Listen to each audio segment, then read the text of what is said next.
Hey,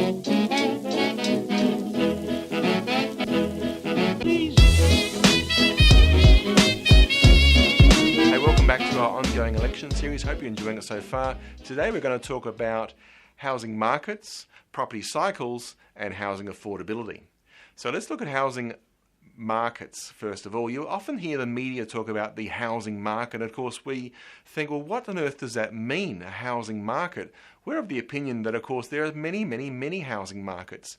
So not just one, as they pretend. Often they believe that Sydney is the housing market, but of course what happens in Sydney, up or down, doesn't necessarily happen in Broken Hill, up or down, at the same time. So these things move around a cycle. So let's look at property cycles. Now, of course, to understand a true property cycle, we're going to recommend you download the free booklet below me. Just click on the link below, and for 14 pages you can learn all about how we categorize into about 12 different spaces what makes up the property clock.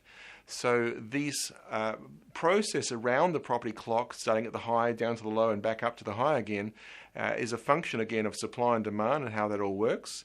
And this has been going on since Adam was a boy. So some good reading there, which of course then links us into housing affordability. And I'm going to cover that in way more detail next week.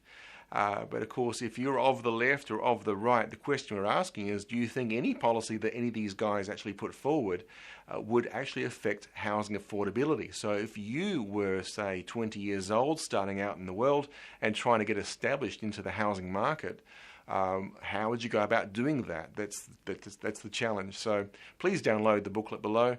Enjoy this information. Please share it with your friends as well. Hope you do, and we'll look forward to speaking with you next week. Thanks again. This cut is fresh.